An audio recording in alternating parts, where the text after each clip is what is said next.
Hi, everyone. Welcome to another episode of Crime Family.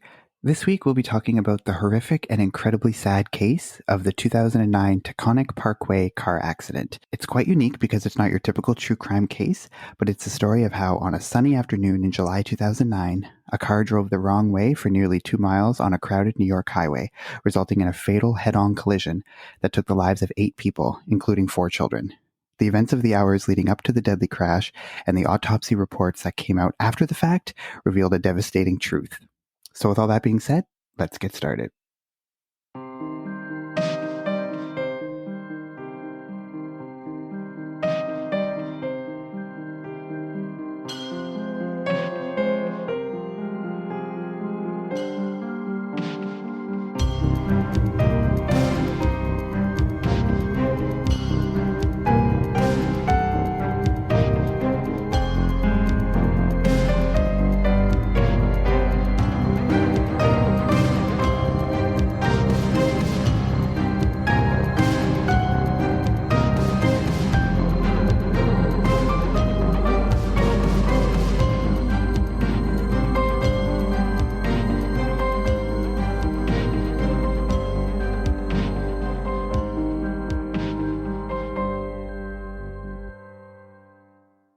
So, hey everyone, before we get into the case, I just want to talk about a new up-and-coming podcast. We like to support new up-and-comers like ourselves.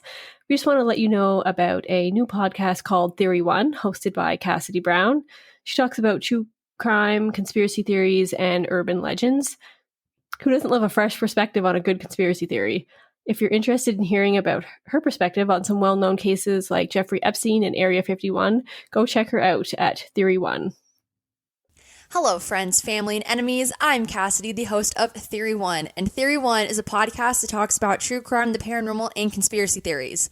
From the JFK assassination to Area 51, topics vary, but each as creepy and fun as the next. If you're a fan of one or all of the above, be sure to check out Theory One on Spotify, Apple Podcasts, and Google Podcasts. And remember, stay safe and stay weird. So, like I said, this is the Taconic Parkway car accident case. Do either of you know anything about this case at all? No, I've never heard of it. I have no idea what it's about. No, I've actually never heard about it either. Perfect. That's what I like. So I actually became familiar with this case a couple of years ago. There was an HBO documentary that came out in 2011. It's called There's Something Wrong with Aunt Diane. And I knew nothing about the case before I watched the documentary, but when I watched it, then I kind of, went down the rabbit hole, like the Reddit forums and all the different theories and stuff about the case. So it is very interesting. So like I said in the intro, it revolves around the events of July 26th, 2009. Around 1:30 p.m. on the Taconic Parkway, which is just a section of the highway in upstate New York, several 911 calls came in from concerned motorists who reported a car driving the wrong way, going southbound in the northbound lane. There were many eyewitnesses and callers that claimed that the driver didn't seem to be swerving to avoid oncoming traffic, but was driving extremely fast and in a very straight line, seemed to have, be on a mission of sorts. It was actually the other cars that were on the road that had to swerve to avoid the vehicle. After driving nearly 2 miles in the wrong direction, the SUV hits an oncoming vehicle head-on, leading to a fiery crash on the highway. And the car that the SUV hit actually went on to hit a third car as well.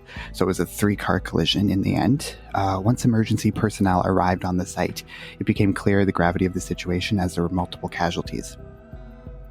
As it turns out, there were a total of 9 people inside the 2 main vehicles that were involved in the crash.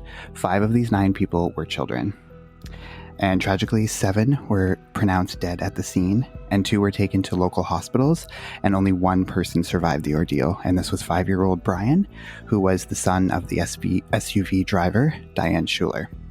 So that was the immediate scene of this case and kind of what started everything, but I'm going to go back just a few hours and talk about the morning leading up to the crash, and this relatively normal morning at first has become the main focus of the case and where much of the controversy and speculation surrounding the case comes from. So On the morning of July 26, 2009, Diane Schuler and her family were packing up their campsite at Hunter Lake Campground in Parksville, New York. The family had spent the weekend swimming, canoeing, having bonfires, and just generally enjoying time together as a family. Little did they know that this would tragically be the last weekend that they would ever spend together. Like I said, the case was covered in the 2011 HBO documentary, There's Something Wrong with Aunt Diane. And in this documentary, Diane's husband, Daniel, describes the events of the morning as very normal. He woke up early that morning, and around 7 a.m., he and Diane woke up the children and began packing up the campsite, and he said that they wanted to head out a little bit early so that they could avoid heavy traffic. After packing up, he said he and Diane sat down, had a few cups of coffee, and then left in separate vehicles. He left in his pickup truck with the family dog, and then Diane left in the SUV that she was driving, which was actually her brother's SUV. And in the car with her was her 2 children, 5-year-old Brian, 2-year-old daughter Erin, and her brother's 3 kids, Emma, aged 8, Allison, aged 7, and Katie, aged 5. So after leaving the campground, Diane's first stop was at a local McDonald's to get some breakfast. And now, according to the documentary, there's some surveillance videos of the McDonald's, and everything seems normal. Diane ordered the food, the kids played in the playground at the McDonald's, and when the authorities spoke to the McDonald's employee shortly after the incident, when they were doing an investigation about the case, said that nothing seemed strange or amiss about Diane's behavior. She seemed pretty normal from like the brief interaction that he had with her. So everything seemed normal. And even on the tapes, when they viewed the security footage, again, everything seemed normal as well. The next stop on their journey home on that morning was at a Sunoco gas station around 10:45 a.m. Now, there's also some surveillance video from the gas station, and this surveillance video shows Diane's SUV pulling up to the gas pump and Diane walking into the store.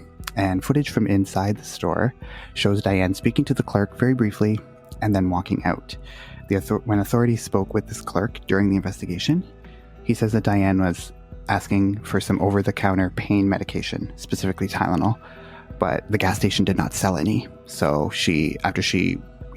after he told her that they didn't have any, she left. And so the surveillance video shows her walking out of the gas station and into her car and then driving away.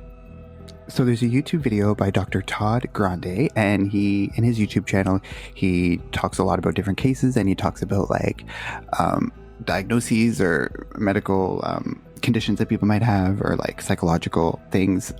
He takes like that sort of angle on the case. But when he's talking about this case, mentioned that the gas station witness of the clerk that was inside the gas station, they say that it's not the most credible source, because he says that everything seemed fine, nothing seemed to be everything seemed to be normal, and there was no visible signs that Diane was in distress or that she was under the influence of anything at all. But again, it was a very brief interaction. If you look at the tape, it's maybe 15-20 seconds.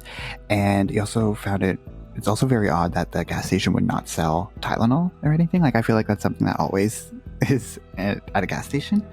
I mean, I could be wrong, but like, I feel like that's something that they sell for sure. If not Tylenol, then some sort of over-the-counter pain medication. So who knows if that's really what she asked for. I don't really have any reason why the gas station clerk would like lie about this, but maybe he's misremembering or something like that. And, I don't know how important it is to the case overall, but just an interesting tidbit. So after the surveillance video from the gas station after she drives away, that's like the last video footage there is of Diane, of the vehicle, or anything like that. But just after 11 a.m., the family drives along Route 17, Interstate 86, and they get to the New York Thruway.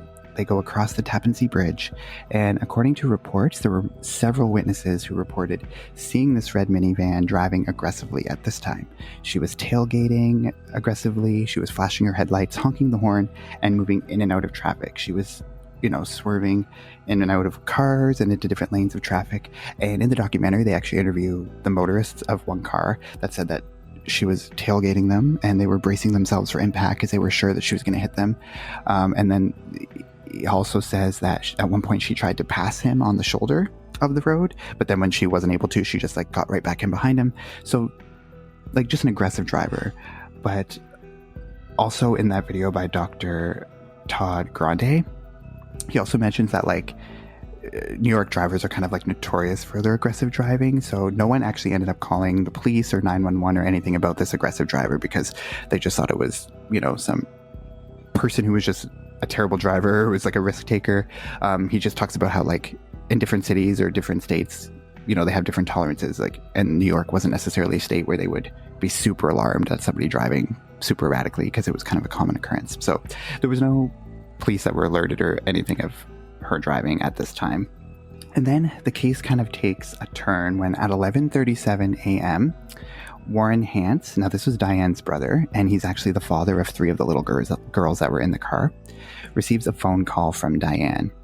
And she claims that they were delayed in traffic and they'll just be a little bit late coming home because it wasn't supposed to be a long drive from the campground to the home. So she just called to say that the traffic was keeping them. And it's around 9:30 a.m. they left the campground. So at this point, it's almost 2 hours after they left. But, he has no reason at this time to think that anything is amiss.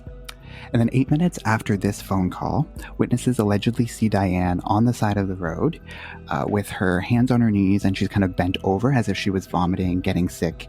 And again, she was in the same position a little while later at another rest stop that was nearby. And now there's some motorists that they interview in the documentary, the same ones that say that she was tailgating them and stuff, that say that they kind of pulled into a rest stop, and she also pulled into the same rest stop, and they saw her as soon as the car parked run out of the car and like holding her stomach as if she was going to be sick or something. So they noticed that she like that, but again, no one's really putting the pieces together of what could possibly be happening.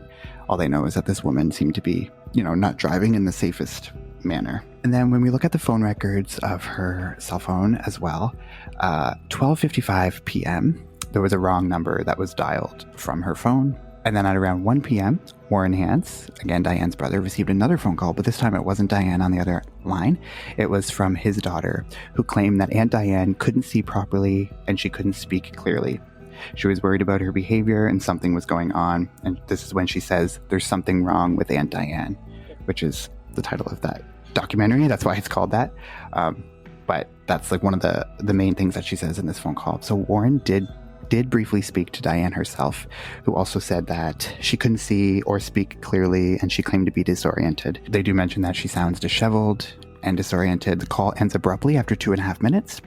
They do try to call back, and when they do get in touch with her again, like, she's just acting odd. Like, she calls him Danny, which is her husband's name, so she's like confusing his name. They don't know what's going on, but he's concerned enough, obviously. At this time, Warren tells the family to stay there, tells them to pull off to the side of the road, stay there, and he'll come and meet them to drive them the rest of the way home. But for some reason, Diane does not listen to him. She continues to drive yet again, leaving her cell phone on the side of the road. It's actually found by another motorist by the toll booths. So whether this was a mistake, she just forgot her cell phone at the side of the road, or she intentionally left it behind, we don't really know. And then around 1:10 p.m., there's 3 wrong numbers that are dialed from Diane's phone again. And then at 1:15, Warren tries calling Diane. Goes right to voicemail, which would be, it's on the side of the road. That's why no one's answering it. According to the documentary, so the car's movements directly after this are not precisely known, but like they don't know how she got to the eventual place, like the Taconic Parkway where the accident happened. But the next known location is on the Taconic Parkway, just after 1:30 p.m. Estimates suggest that she was traveling up to 85 miles per hour, or 137 kilometers. And was driving in a straight line, and reports, eyewitnesses say that she was gripping the wheel tightly. She was looking straight ahead, almost like she was in some sort of trance, but it wasn't like she was like dazed or confused. It looked like it was someone who was on a mission, knew exactly what she was doing. So they thought that was a little bit weird, but obviously all the other cars are beeping their horns. They're like waving at her, trying to notify her that like she's going the wrong way and gonna, very, very dangerous driving. And at around 1:35 p.m., after driving for nearly 2 miles in the wrong direction, this is when the minivan collides head on with another vehicle. And this causes the other vehicle to then hit another car, like I said. So the 3-vehicle collision was a horrific scene. And by the end of the day, only 1 person out of the 9 involved would survive. That was Diane's 5-year-old son, Brian. There was 3 people in the other car that were hit: Michael Bastardi, Guy Bastardi, and Daniel Longo. And all 3 of them were killed at the scene. The only survivor, Brian, as a result of the crash, he suffered multiple broken bones and severe head injuries. obviously after the chaos of the scene and everything, I'm also going to play some 911 tapes of right after the accident happened, and there's some frantic, eyewitnesses who are there at the scene calling 911 to alert the authorities that the crash has happened. So I'll play that for you. City Police, 911 emergency. Bad accident. Route 117.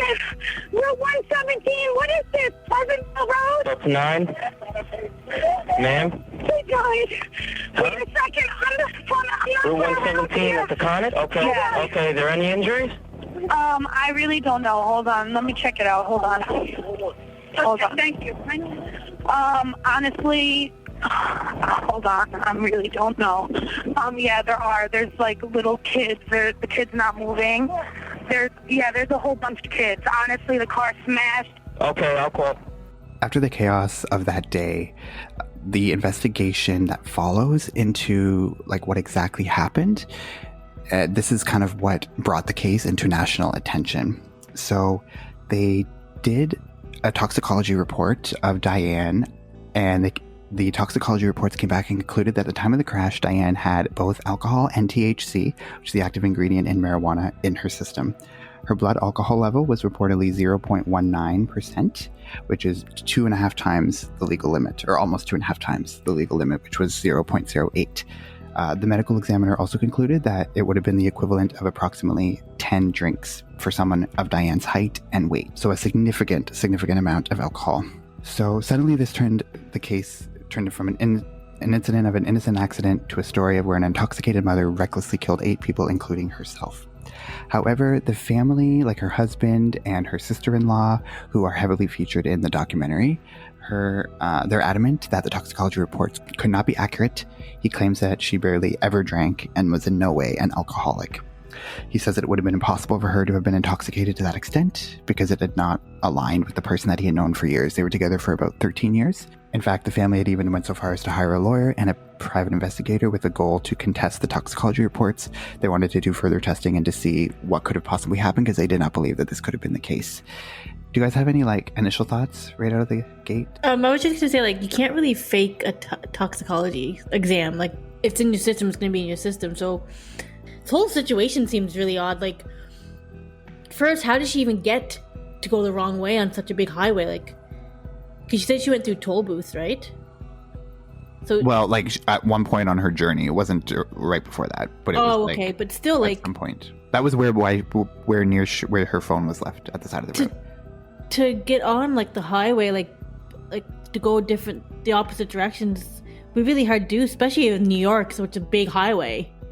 It just seems really impossible to do that, but I guess obviously not, and just sad how I just find this whole thing really weird to me. Not weird, but shocking in a way, that much alcohol was in her system, and the way she was acting, and that the guy at the gas station didn't really notice anything wrong with her. If she was that intoxicated, you would have noticed that. Yeah, the McDonald's employees say that she didn't seem to be intoxicated at all. Everything seemed normal. Same with the gas station attendant. And even if you look at the surveillance video of the gas station, she's not stumbling or anything like that. There's no audio in the video. It's just image. Weird. So you don't know what she's sounding like, but none of them said anything of oh, this woman is severely intoxicated or anything. They just said she seemed very normal. Because anybody who had 10 drinks in them, you'd think they would be some type of I don't know, stumbling of walking, and obviously the stumbling of language and stuff like that. Just seems weird that nobody really recognized that, or maybe she was just good at her composure. Who knows? And the autopsy report also, it said that some of the alcohol hadn't metabolized, so it had been drank shortly before the accident itself. So it wasn't she had heavily drank all of it at right before she left that morning. Some of it had to have been consumed during the journey home at some point. So do they know it was actually alcohol? I remember looking up these other weird cases where people become drunk without actually drinking anything. It's they have this weird, I don't think it's disease, but it's some sort of weird condition where their body produces ethanol when they're digesting their food, and it makes them drunk when they actually didn't drink alcohol. So I'm wondering if it's something like that. It's super rare. Yeah, well, it's interesting you say that because throughout the documentary, the family is adamant. They say it has to be a medical condition, has to be something medical. They don't believe the toxicology reports. If someone's at the point where they're like drinking that heavily while all those kids are in the car with her, like the fact, because then it was like the talk that she had been like an alcoholic, she had been struggling with addiction, and this was just what it had resulted in. But they said there's no way that she could have like gone that long without anyone knowing at all if she was drinking to that heavily of an extent. And they also interviewed the campground owner, so they say like she was speaking to Diane before they left. She was totally fine, didn't seem drunk at all in any way, and like every person's interaction with her from that morning say that she was acting normal, except for like her brother when he's on the phone with her saying she's disoriented. So that's why the family is convinced that like the toxicology report is wrong, something medical. They talk a lot about how she had like a severe like abscess tooth, and they think that like it could have caused her to like have a stroke, which could have caused something. I don't know, like I'm not a medical professional. I don't know like if a stroke can like create toxicology results that would reflect that, but they're convinced that like something medical. And they even interviewed people in the documentary. They say like in the weeks leading up to the incident, like they would notice like she's holding her jaw a lot, she'd be like clenching her jaw, like she was kind of in pain from like a severe toothache. They say that could have been why she went into the gas station to ask for the Tylenol if she was in severe pain, or why she might have taken a drink thinking it could have like as pain relief or something. The THC, that her family members do say that like she would occasionally smoke pot, like usually right before bed, so that she could have a better night's sleep and stuff. So she was known to smoke a little bit, but nothing like obviously that would have like nothing was alarming. And even in like I think after something like this happens, if you're thinking in retrospect, then you start thinking of like, oh, this is a red flag, this was a red flag. But nothing, like nobody says anything about an incident where she got too drunk at anything, like where she even would consume a drink. Like people said she barely ever drank.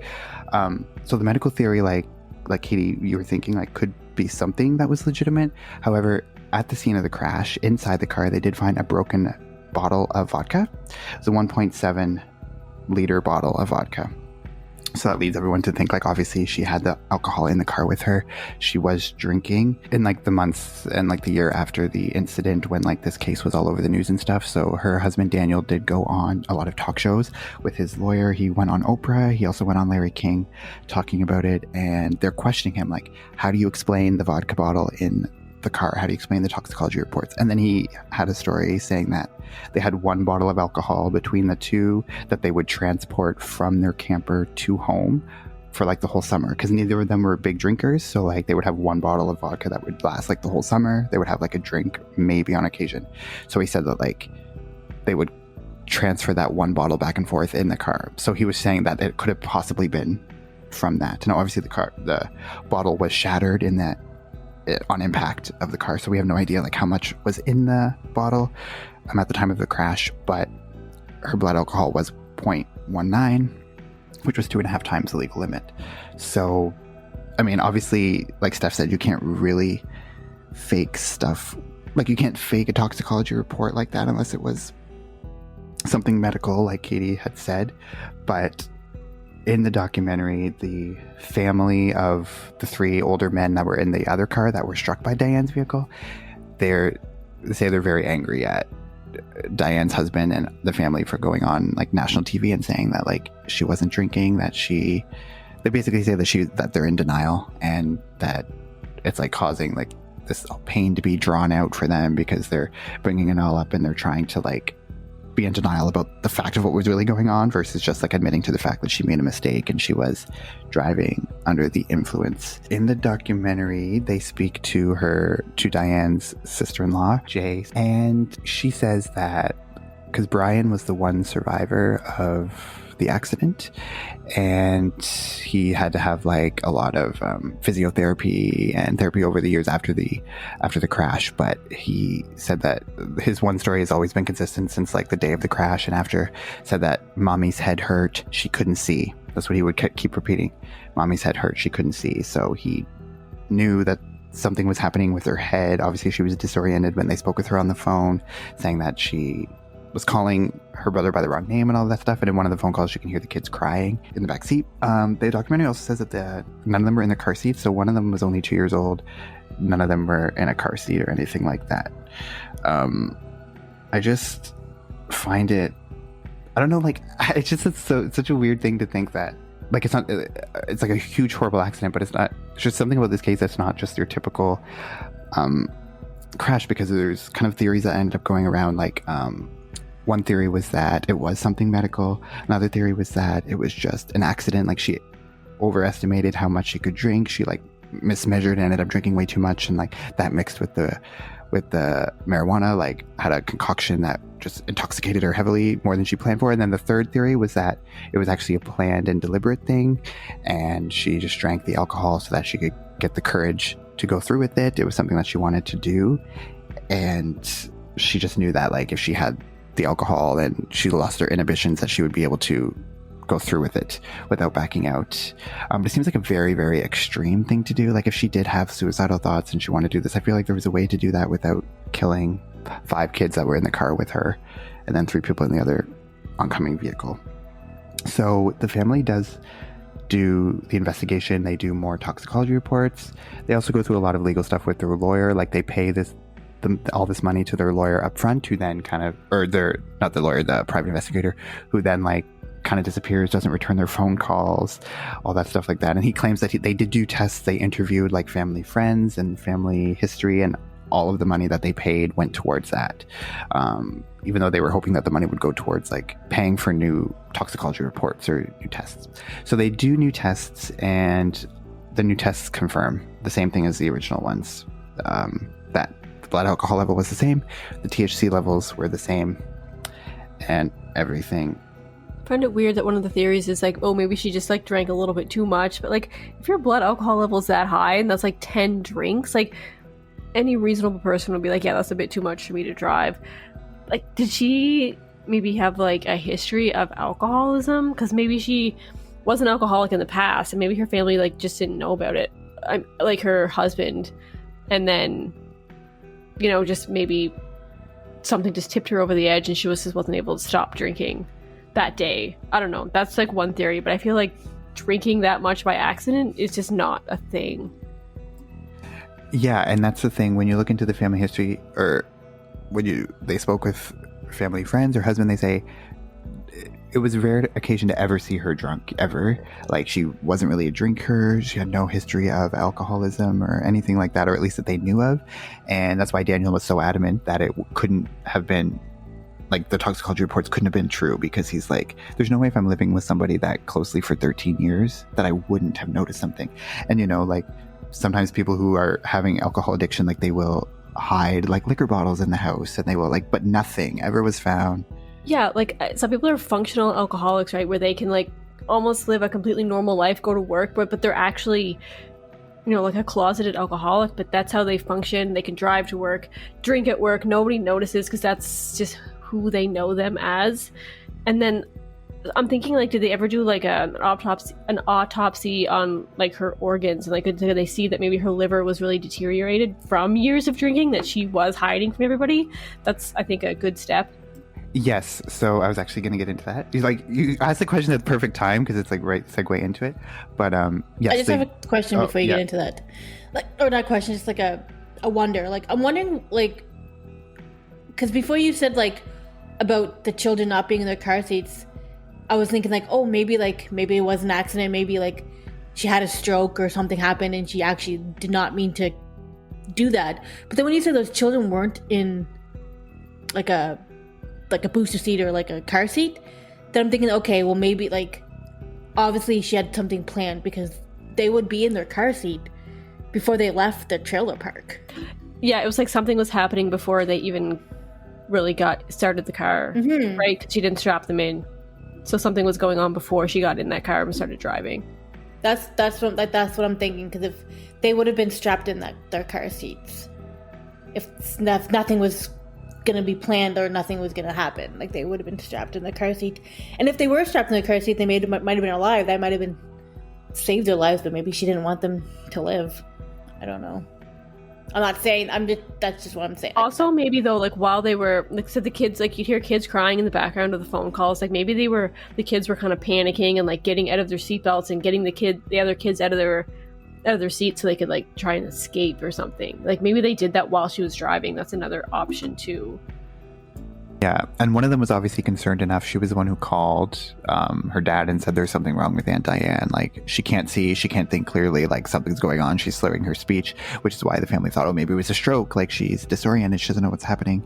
And at the time when the calls were coming in, that's what the family thought. Like, oh, she must be having some medical emergency, because that's all they knew at the time. But going back to your question about the autopsy of like the organs and stuff, so there was no cirrhosis of the liver at all, which would be typical for somebody who's a heavy drinker. And in the documentary they do mention that, and he also says she was only 36 at the time of the crash, so she was quite young. So he says it is possible that she could have been a heavy drinker, but like she hadn't been drinking for that long enough for the cirrhosis to have occurred. So she could have been like, you know, only a couple of years or something like that if she was heavily drinking, or less. We don't really know. But you'd think if it was only for a couple of years, then they would have noticed a change in her behavior. Like her husband would have noticed something, like before he, you know, like he knew her before she started drinking and then after, right? He would have noticed a difference. But the fact that he said there was no sign of that at all, no change in her behavior, nothing that ever seemed to miss. So it makes me think that if she was drinking that whole time, that she would have had to have been drinking for the full 13 years that he knew her, which I don't know how long it takes for cirrhosis of the liver to occur, but she was quite young when the accident happened, so it's possible that that hadn't occurred yet. So even if she was a heavy drinker, she's only 36, but if she was even drinking for like 15 years, that wouldn't have affected her liver yet, maybe? Is that what you're saying? Or it would have? We don't know. Like, I don't know how long it takes for cirrhosis of the liver. It obviously depends on how much you're drinking, and like every person's kind of different. But like, I guess maybe she was just drinking enough to like kind of be buzzed or like a little bit drunk every day, and that just wasn't enough in that amount of time to show up on her liver extensively yet. Yeah, like because she had known her husband for 13 years. So like I was just saying, like if it had only been like a recent development in the last couple of years that she started drinking heavily, like you think he would have noticed a change in her behavior from, you know, the years before that when she wasn't drinking. So like the fact that there was no change to him, no noticeable change, made me think that she must have been drinking the whole time they knew each other, which for 13 years. And like you'd think after 13 years there would be cirrhosis of the liver if she was drinking heavily. But like you said, maybe it's just not at a level where cirrhosis would happen, but just enough where obviously she's buzzed, but not enough to actually cause any physical damage yet. So yeah, like not much is actually known about Diane's early life. The documentary does go into it a little bit.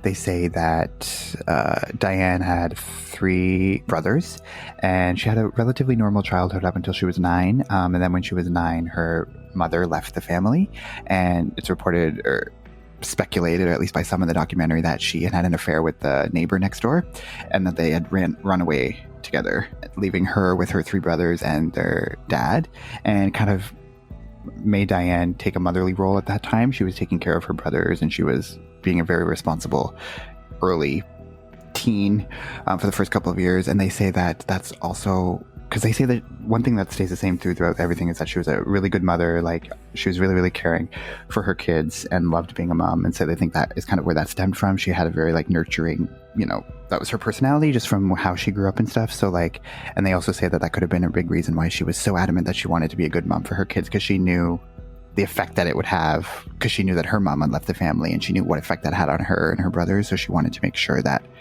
she was there for her kids and provided them with a good life. And when they do interview some of her friends from earlier in her life, they say that she was very outgoing, very extroverted, and she was kind of like the class clown. She was always in the spotlight. Although they say she didn't really like the spotlight, but her personality was kind of so out there that it kind of made her have the spotlight, even though she didn't necessarily like thrive in the spotlight.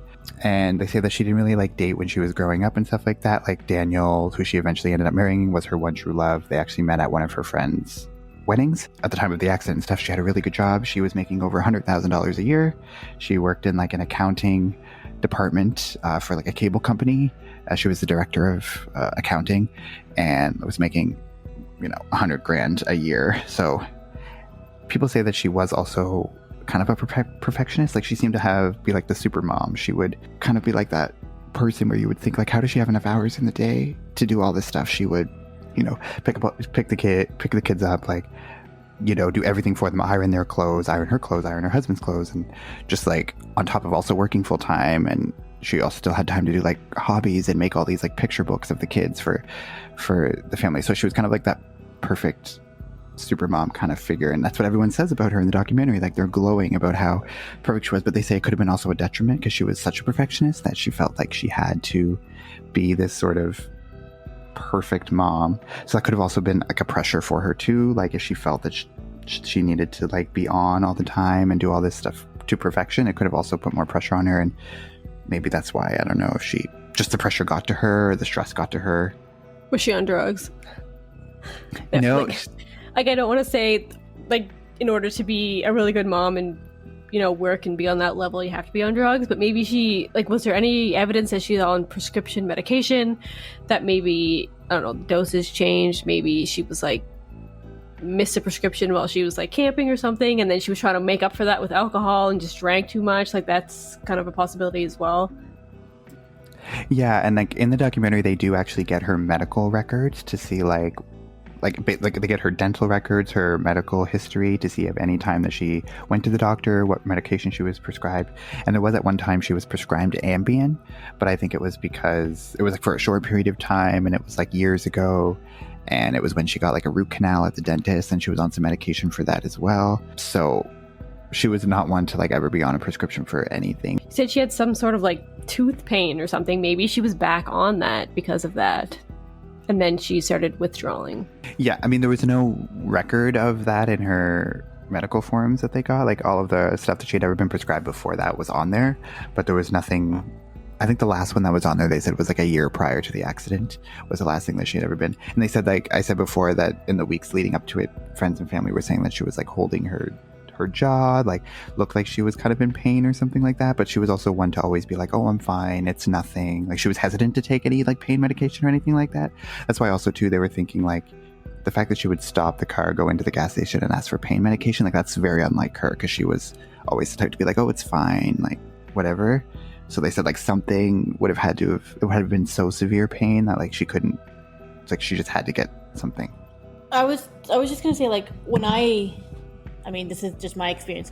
When I had like an abscess tooth like a couple years ago, and it was really bad. Like if you don't get those things like checked out, like they can go into like your bloodstream and stuff, and like really make you sick and stuff. And like I could see why she'd want some pain, because it's really painful to have like a tooth like that. But I mean, that would never make a toxicology come back like if alcohol in your system. But if like that abscess tooth like gets into your bloodstream, it can make you like really sick and stuff like that. So I'm wondering maybe if that's what happened, if she had like a bad I don't know, I'm just saying, like, if she's holding her tooth, like, well, that's what maybe she was getting it like low-key, not prescription, but from a friend that had it, or maybe someone she knew that was like selling it to her, like kind of under the table kind of thing that nobody knew about, but it was happening and that it was wearing off or something.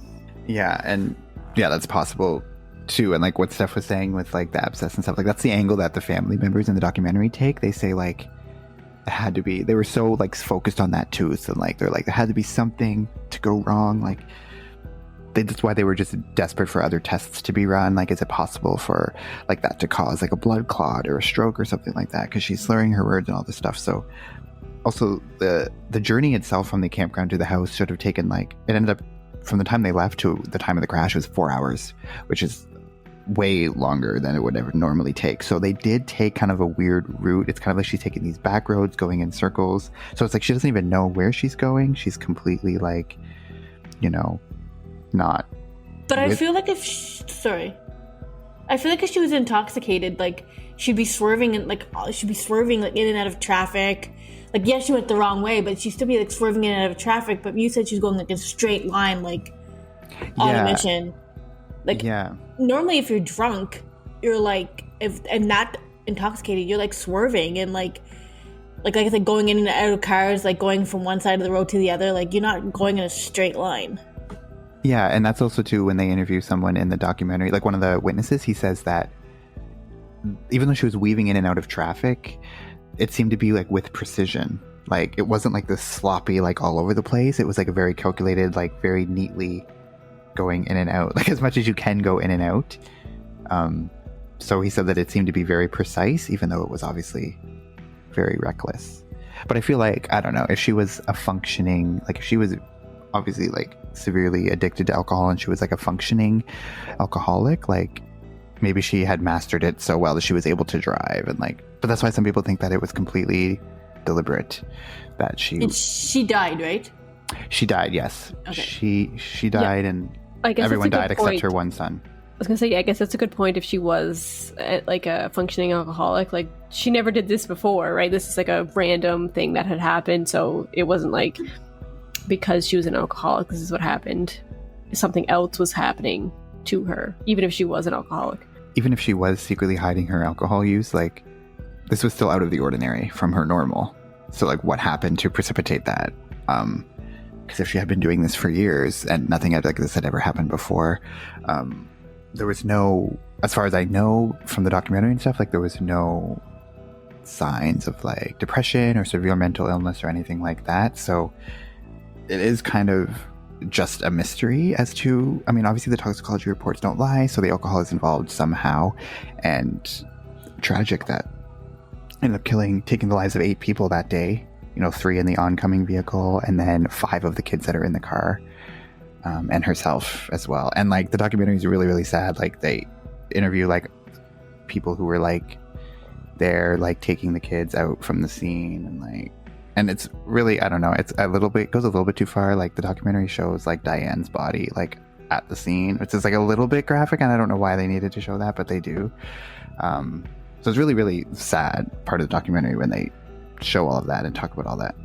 Was this a route that they took often every summer? Like they would go on to their trailer every summer? Was this like a road that they would take frequently, like in the summer, like years? You know what I mean? Like, is that?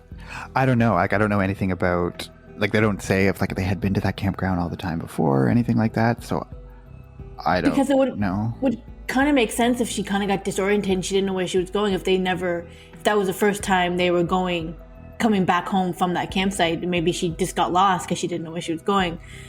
But if it was something that she'd done every year and they did frequently, then that would be some more sketchy. Yeah, but nobody speeds down the highway the wrong direction for miles if they're lost, right? No. You pull over and be like, whoops, like Jesus. But and then she did pull over once, right? Yeah, she did pull over. There was at one point when she was talking to her brother on the phone, they suspect that she had been pulled over at that time, and that's why she ended up leaving her phone at the side of the road. So she was pulled over at one time, but there was also speculation or like theories going around that she purposely left her car or her cell phone behind so that she couldn't be traced, so that nobody could find where she was going, like if they were trying, because they were all in like a frantic search to find where she was going, where she was, so they could stop her. So I don't know if that was an intentional thing by her to just leave her phone there, but obviously one of her nieces was very concerned enough to call on her own. And there's also multiple wrong numbers that are dialed in her phone that afternoon too, so I don't know if that could have been the niece trying to call who's dialing the wrong number, if it's Diane herself who's just dialing the wrong numbers. But nobody says that they smelled alcohol on her. Like the people at the campground who were speaking to her that morning say that didn't smell alcohol on her, didn't seem drunk at all. The McDonald's employees say the same thing. The gas station employee says the same thing. So there really is, like, from 9:30 till 1:30, there's like a 4-hour stretch of time where at some point she consumed the equivalent of 10 drinks that were most likely consumed after she left the campground. I think it's like the working theory. They don't really know, but at some point after she left the campground to 1:30, she consumed all that alcohol. And they say that the THC in her system, they were able to conclude that it had been smoked at least, or had been taken at least like, or could have been 15 minutes to an hour before the crash. So even like on her journey along the way, she's also smoking pot and combined with the drinking. So did she smoke pot regularly, or was this a new thing they found out as well? Well, some of the family members that they interviewed say that she would sometimes take it before bed to sleep better. So she knew that she did do it, but it wasn't like an everyday thing or like an all the time thing. It was just kind of like semi-regularly, but not all the time. Usually for like sleeping and stuff like that. And but it's also too, like, they do talk. Diane's husband Daniel is in the documentary a lot, and he says that he works security, he works overnights. So they were on opposite schedules as well. Like she would work the typical 9 to 5, he would be working overnight. So it is possible that she could have had this like secret or this whole other life. They're not really like seeing each other all the time or spending that much time together. That's why they would like make it a big deal to like go on these weekend trips together over the summer, like to spend time together, because in their day-to-day life, like they probably would never really see each other that much if they're working opposite schedules.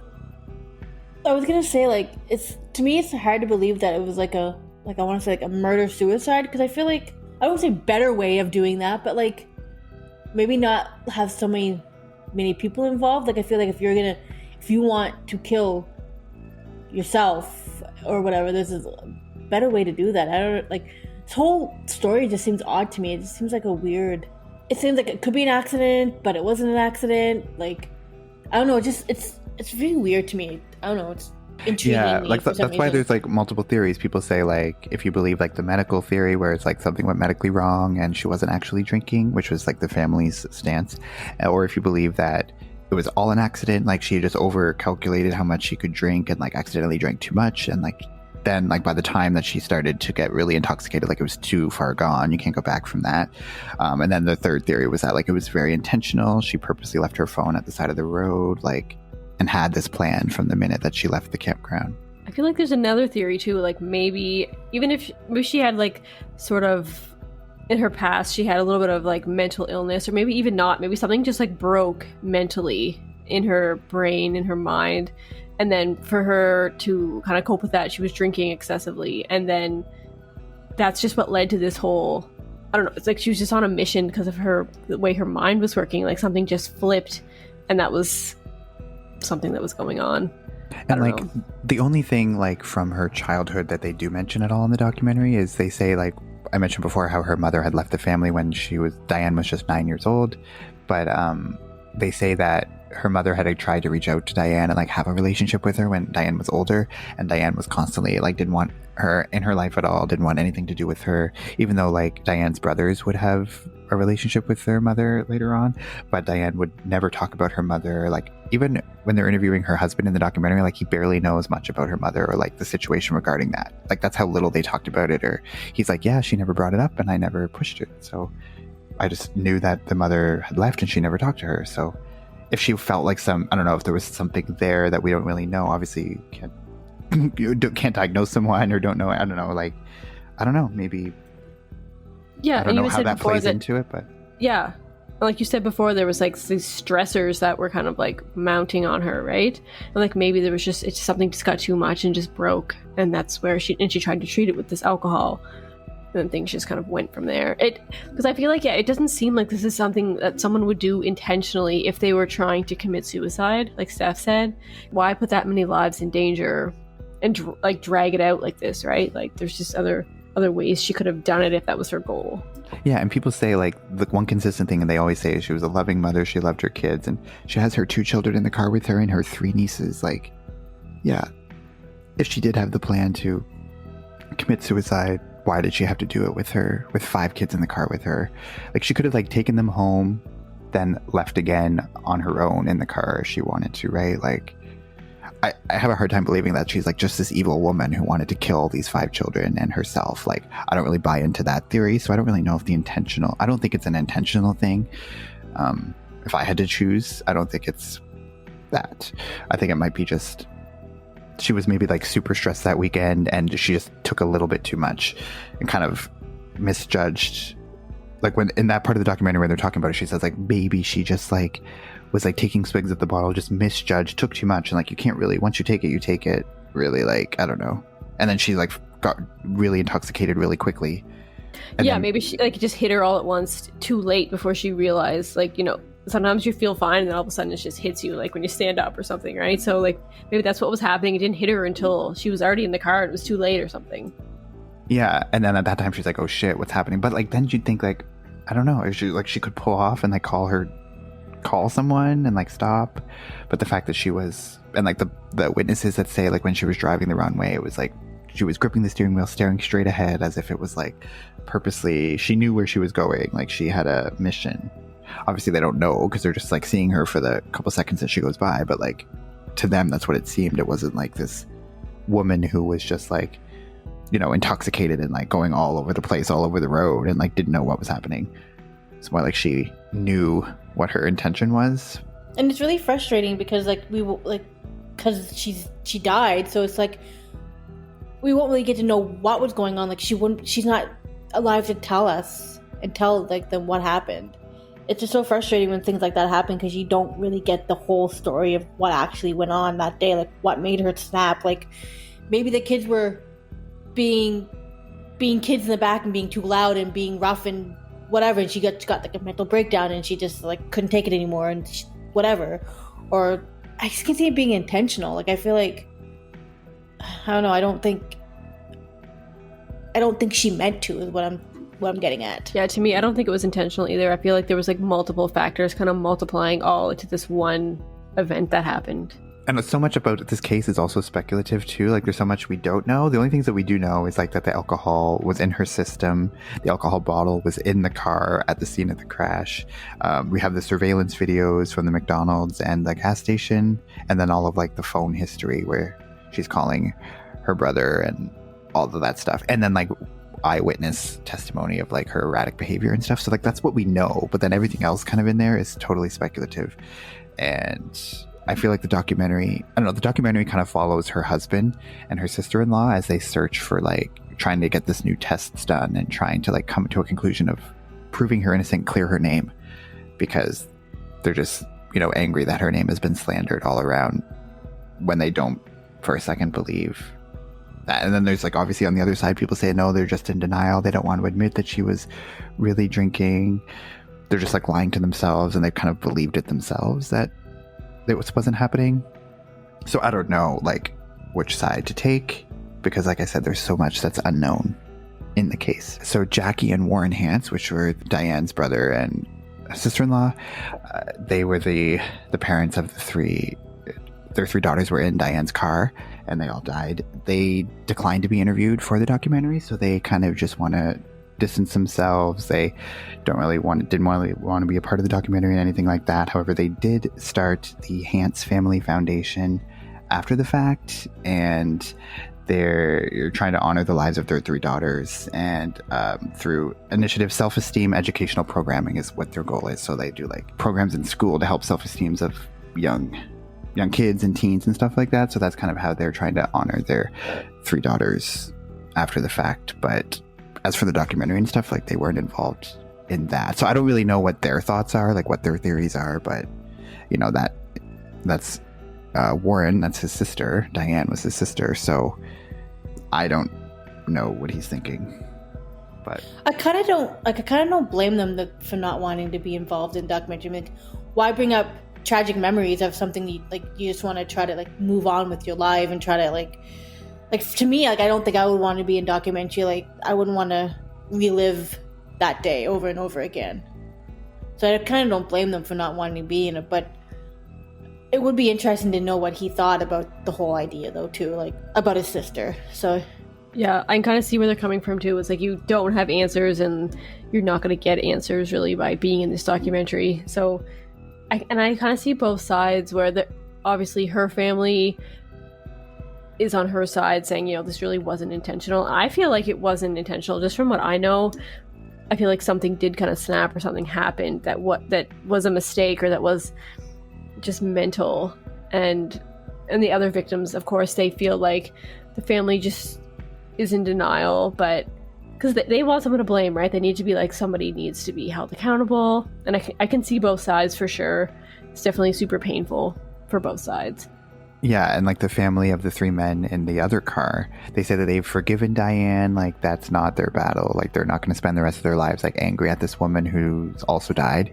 Because in a way, it's also very tragic if she was suffering with an addiction so bad that this is what it led to. Obviously, that's terrible. So that's kind of not where their battle is. But they said that they're still working on trying to forgive the rest of Diane's family, like her husband and stuff, who are constantly in the media saying that, she didn't drink at all and trying to say that the toxicology reports aren't true. Like they say it's just kind of an insult to like their family members that died in the crash, and they think that the family should just kind of accept it and move on. Also, the documentary is from 2011, and like as far as I know, there hasn't been a ton of stuff that came out after that. So I don't really know. Maybe by now they have accepted it. Maybe they moved on. I don't really know, because that's like 10 years ago now. So Who knows? But at the time of the documentary, they're still very much like fighting this. And I think they were hoping for some like different test results. But then at the end of the documentary, it says like the test results came back the same. Like the ones that when they sent for new testing and stuff, like it all came back that matched the original toxicology reports. So it's just a tragic case all around. And either way, I mean, you have 8 victims and 4 of which are children. So this crash was one of the worst motor vehicle accidents to happen in that county in New York. So it was obviously significant. That's a huge loss of life, is 8 people, 7 of which died on the scene. And one of them was taken to hospital after, but she died later. So, and it was like a huge, like the car caught fire. It was like kind of like those things you see in movies with like the big explosion of the car. It's like basically everything. And when you look at pictures of like the scene after that, it's pretty severe. So yeah, it's just like a very interesting case because you wouldn't think like just a random car accident that it would have so much like theorizing or just like a weird circumstances surrounding it. But I guess it kind of goes to show you that like you never really know what someone is struggling with. Then obviously if she kept it away from her family for that long and no one really knew the severity of it, and it kind of is sad that like if she had maybe gotten the help she needed earlier on, that 8 people could have survived, including herself. Yeah, it is really sad. This is kind of how it ended. I was gonna say, it's unfortunate. We'll never know what happened, like why she did it, because she's not there to tell us, and it's just we're always left with like the unknown of like not knowing the whole story. So maybe something will come out and hasn't already. Maybe some stuff will come out in a couple years, and maybe we'll find out like what actually happened. But I think there's just not enough information or evidence out there to really know what happened and or why she did it. The whole thing is tragic. Yeah, it really is. There's no way around it. It's tragic either way, whether it was intentional, whether it was an accident, whether it was medical, like whichever the answer is. Like I said, I've already said what I believe happened, which was that it was like not intentional, but it wasn't a medical thing. It was like an unintentional intoxication or over intoxication of her. To me, I feel like it was kind of a combination of like she drank too much because something else had happened. So I feel like it was this combination of too much stress or like a psychological break for whatever reason, and then she drank too much to try and fix that, and then this whole thing just compounded. So either way, I feel like it wasn't intentional on her part, but what the real answer is, I don't know. Yeah, I'm gonna agree with both of you guys. Like, I feel like it wasn't intentional. Like, I don't feel like she meant to kill those people and herself. I think she just, like Katie said, had too much to drink, not realizing what it would do to her, and had a mental breakdown or whatever, and just a tragic turn of events. If you want to know more about the case or anything like that, if you want to watch this documentary, so it's called There's Something Wrong with Aunt Diane, and it was done by HBO. It's on YouTube. I watched it on YouTube, but I don't know if it's legal. So definitely check out that documentary if you are interested, because it is really good, and it's what got me into this case initially, so it has a lot of good information in it. If you or anyone you know is struggling with substance use issue, there is a resource available, Wellness Together Canada. You can call them at 1-866-585-0445. You can go onto their website at wellnesstogether.ca. Or there's also Kids Help Phone for Youth, which is a 24-hour chat service as well. If you have any mental health issues or substance use concerns, you can call them at 1-800-668-6868, or you can go onto their website for their chat service as well. And then each province has its own helpline, so you could just look up some local resources in your home province or in your state if you're in the US. Thank you for joining us. We hope that you've enjoyed this episode. You can find us on all the social medias, as always, on Instagram at Crime Family Podcast, on Twitter at Crime Family Pod 1. We have a Facebook page at Crime Family Podcast, and you can email us with suggestions or feedback at crimefamilypodcast@gmail.com. So we hope that you will drink lots of water. Got to stay hydrated. And thank you for joining us, and we'll see you next time. Bye.